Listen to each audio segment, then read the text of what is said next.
Mi nombre es Carlos Arcila y quiero presentarles mi trabajo de la asignatura Grupos Biológicos titulado El yarumo y la hormiga, un estudio de la diversificación de un clado de plantas mermercófilas y sus hormigas hospederas que junto con mi tutor Giovanni Fagua estructuramos. En la naturaleza existen un sinfín de especies que interactúan y formas de vida interesantes. Dentro de estas se encuentran los organismos mirmecófilos, aquellos que poseen alguna clase de asociación mutualista con las hormigas. Dentro de los principales organismos mirmecófilos se encuentran, se encuentran las hormigas. No, se encuentran No, ya. algunos clados de hemípteros, de lepidópteros, de la familia Licenidae y Riodinidae y varias especies de plantas. Estas plantas que viven en una asociación mutualista con hormigas son denominadas plantas mirmecófitas y se caracterizan por presentar adaptaciones importantes para albergar las colonias de hormigas. Los principales grupos de mirmecófitas se encuentran entre la familia Melastomataceae, que alberga el 17.1% de todas las mirmecófitas del mundo. Otros grupos de plantas especializados en relacionarse con las hormigas pertenecen a la subfamilia Ciclopiae, dentro de la familia Urticaceae, como la ortiga, y al género Macaranga, dentro de la familia Euphorbiaceae, como la yuca. La diversidad vegetal de especies mirmecófitas, aunque baja, se concentra en las zonas no tropicales, particularmente en bosques secundarios y en estados de sucesión. Debido a que existen diferentes grados de mimecofilia dentro de las plantas que las albergan, usaremos como objeto de estudio aquellas plantas con una relación obligada con sus hormigas hospederas. Estas tienen adaptaciones morfológicas para albergar a sus colonias de hormigas, llamadas domacios. Estos pueden estar localizados en las espinas de la planta, como en acacia, en tallos o en raíces huecos o en cavidades de las hojas. Esta clase de interacciones mutualistas puede beneficiar en diferentes formas, tanto a las hormigas como a las plantas de la relación. Las hormigas se ven beneficiadas debido a que las plantas ofrecen una constante fuente de alimento para la colonia, en forma de nectarios extraflorales o en los casos más extremos, como en la Acacia cicropia. Estas plantas transforman sus cuerpos fructíferos, que poseen un gran contenido de lípidos, proteínas y carbohidratos, para alimentar a las hormigas. Además de esto, las hormigas obtienen una gran parte del carbono necesario de su hospedero, como por ejemplo en Cicropia, donde obtienen el 80% del carbono que requieren. Para la planta, tener hormigas hospederas es muy beneficioso, debido a que estas constituyen una defensa muy efectiva contra los artrópodos herbívoros. Por ejemplo, en árboles en los que se les extirparon sus hormigas, se redujo su área foliar hasta un 80%. Además de esto, las plantas que no posean defensa contra herbívoros son más susceptibles a los patógenos, tales como hongos y virus. También el poseer colonias de insectos viviendo activamente dentro de los domacios beneficia al hospedero, debido a que los residuos dejados por la colonia le aportan muchos nutrientes a las plantas, principalmente nitrógeno. Los yarumos son una de las mirmecófitas más notables. Los yarumos son plantas que poseen una relación muy estricta con las hormigas de género azteca. Estas hormigas dependen en gran medida de su hospedero para poder desarrollarse y vivir. Cicropia azteca poseen una distribución no tropical y poseen un número de especies similar. Sin embargo, se ha demostrado que no existe un proceso de especificidad estricta entre ambos clados. La diversidad de yarumos es mayor en zonas bajas y disminuye con el incremento en la altitud, especialmente en las especies mirmecófitas. Por tanto, se podría suponer que la diversidad de ambos clados, Cicropia y azteca, ha estado asociada. Sin embargo, esto no ha sido evaluado antes debido a la ausencia de filogenias claras y datadas por ambos clados. Sin embargo, gracias a nuevos datos moleculares y filogenías más claras, además de nuevas herramientas informáticas, se puede esclarecer esto y responder la pregunta de si existe sobrelapamiento en el tiempo, en el periodo de diversificación entre estos dos clados. Para esto, nos propusimos el objetivo general de evaluar si existe sobrelapamiento entre los periodos de diversificación más fuerte de Cicropia y azteca. Para lograrlo, nos pusimos los objetivos específicos de datar las filogenias más recientes de Cicropia y azteca y estimar los periodos de diversificación en ambos clados, y luego comparar los periodos de diversificación más fuertes en ambos clados para mirar si existe dicho sobrelapamiento. Para realizar esto, utilizaremos las secuencias utilizadas en las filogenias más recientes para cada grupo y de obtenidas de GenBank. Para esto, una vez logramos esto, utilizaremos el programa BEAST para obtener las fechas de origen de cada clado y datar la filogenia para ambos casos.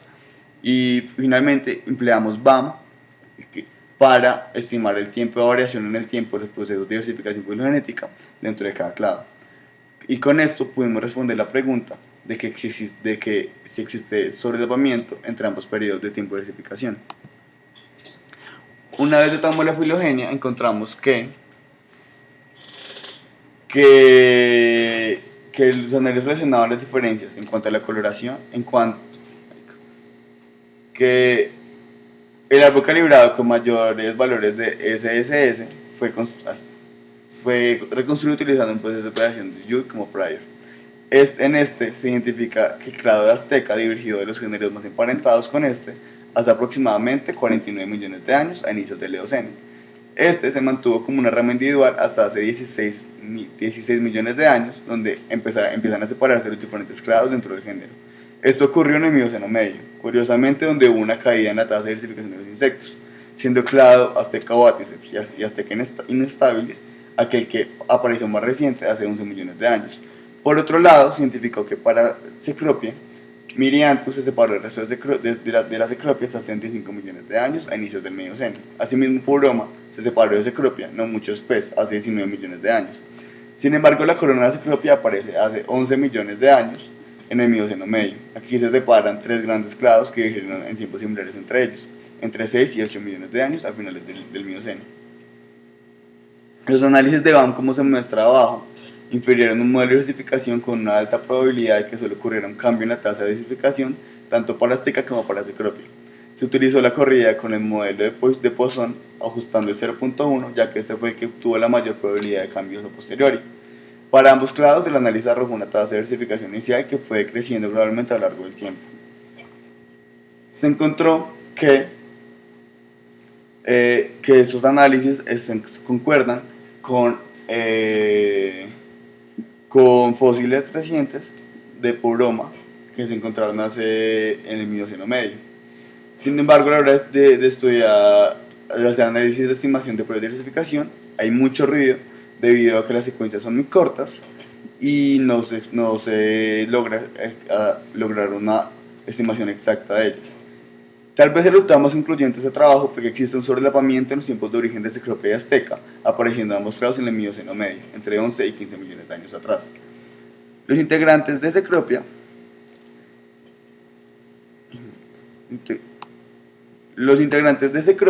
hacen parte de un clado de origen andino, con la mayor diversidad de estos concentradas en las vertientes andinas del norte de Sudamérica.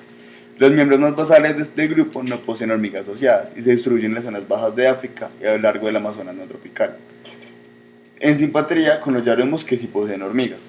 Partiendo del supuesto que los primeros yarumos compartían este carácter y que se encontraban al norte de los Andes, como varios estudios biogeográficos han encontrado, desvelar el pasado evolutivo de estos se nos facilita.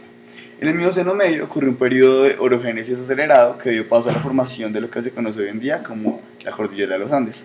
Esto generó que debido a procesos de lavado por la nueva cana montañosa que se estaba formando, se originaron complejos de humedales que empezaron en el norte de Sudamérica y comprendía la parte occidental de la Amazonía. Las vertientes adyacentes de Apevas, como se denomina este sistema, eran por ende el hábitat propicio para la proliferación de especies de plantas pioneras y de borde de bosque, debido a que alimentaban con áreas abiertas y sistemas fluviales. Especies como nuestros yarumos ancestrales, que como los actuales probablemente eran plantas que necesitaban mucha luz y resistían eficientemente a las condiciones de anegamiento, la radiación de Cecropia encaja a la perfección con otro proceso vital de vital importancia para Sudamérica, la elevación de los Andes, que para el Mioceno medio está empezando a adquirir alturas mayores a los 1000 metros sobre el nivel del mar. Esto generó un aislamiento poblacional en las plantas no tropicales y la posterior colonización de nuevos biomas creados por los Andes y por parte de estos. En este contexto ocurrió la radiación de plantas del género Cecropia, y probablemente ayudadas por su condición de plantas myrmecófitas. El éxito de Cecropia puede atribuirse a sus hormigas hospederas, ya que este trabajo arrojó que las hormigas del género Azteca aparecieron a la par que los yarumos, en un periodo en el que rápidos cambios en el ecosistema favorecieron la diversificación de clados pioneros. Sin embargo, el éxito de Cecropia en el neotrópico es inigualable. Y este éxito puede estar relacionado con el poseer hormigas hospederas, debido a que, como previamente se había dicho, se ha encontrado que las modificaciones morfológicas por parte de las plantas para albergar hormigas hospederas generan una mayor defensa por parte de estas, y asimismo una mayor tasa de identificación por parte de las myrmecófitas. Curiosamente, el periodo en el que surgieron las hormigas de género azteca también se sobrelapa muy bien con uno de los periodos eh, de mayor diversificación dentro de los insectos. Sin embargo, esas hormigas parecen que no hubieran sido afectadas por esta tendencia, probablemente por las asociaciones que tienen con los yarumbos, que les permitió colonizar nuevos territorios y radiar. Es por esto que se puede confirmar que desde hace aproximadamente 15 millones de años ha existido una presión selectiva entre Azteca y Cicropia, que ha generado una serie de especializaciones por parte y parte para seguir en esa relación. Además de un éxito inimaginable que les permitió a los integrantes de esta relación colonizar muchos sitios, desde la selva amazónica hasta jardines asiáticos. Este estudio es por ende consistente con trabajos anteriores que han demostrado que existe un proceso evolutivo en plantas que poseen relaciones obligadas con hormigas. Sin embargo, no es posible abordar un enfoque hacia la coespeciación de ambos clados, debido a que se trabajó con muy poquitos miembros de ambos géneros y por eso se imposibilitó la realización de estudios que abordasen este tema. Pese a esto, no sería extrañar que no existan procesos coespecíficos, debido a que existen regresiones entre hospederos y otras especies y una baja especificidad en los huéspedes. Para concluir, tenemos que encontramos que efectivamente sí había una relación y un proceso evolutivo entre ambos clados, pero que los procesos de diversificación entre ambos clados no se sobrelapaban a la par, probablemente porque había mucho ruido en los datos por las secuencias usadas, que eran muy cortas. Es por esto que para estudios próximos se recomienda hacer el mismo trabajo pero con secuencias más largas y con más miembros de ambos clados para poder encontrar, para poder determinar si existe o no existe una especificidad alta en ambos clados. Muchas gracias, esta fue una presentación de grupos biológicos.